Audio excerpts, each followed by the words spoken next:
મહેસાણામાં ગુજરાતની વાત કરીએ. મહેસાણામાં ગેસ એજન્સી બહાર લાંબી લાઈન લાગી.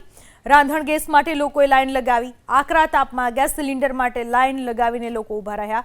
જો કે લોકોને અફવાથી દૂર રહેવાની અપીલ. પૂરતા પ્રમાણમાં ગેસનો સ્ટોક હોવા છતાં લોકો લાઈન લગાવી રહ્યા છે, કારણ કે લોકોના મનમાં એક ડર જોવા મળી રહ્યો છે કે આગામી સમયમાં કદાચ સિલિન્ડર નહીં મળી શકે તો, અને એટલા માટે જરૂર ન હોવા છતાં પણ લોકો અત્યારે એલપીજી સિલિન્ડર માટે પડાપડી કરી રહ્યા છે, અને પરિણામે કૃત્રિમ અછત અત્યારે ગેસ સિલિન્ડરની ઊભી થઈ છે.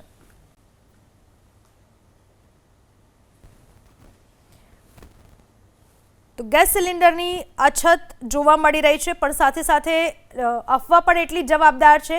લોકોને એક ડર મનમાં સતાવી રહ્યો છે કે કદાચ આગામી દિવસોમાં બિલકુલ ન મળે. કમર્શિયલ એલપીજી જે રીતે અચાનક મળતા બંધ થઈ ગયા અને પછી ધીમે ધીમે શરૂ થયા, એ જ રીતે કદાચ જો ઘરેલું ગેસ પણ ના મળી શકે તો, અને એટલા માટે જ જેમની પાસે અત્યારે પૂરતો ગેસનો સ્ટોક છે, બોટલ ભરેલી છે, એ લોકો પણ અત્યારે પોતાની જૂની ખાલી બોટલ લઈને ગેસનો બાટલો ભરાવવા માટે પહોંચી રહ્યા છે. પરિણામે લાંબી લાંબી લાઈનો જોવા મળી રહી છે.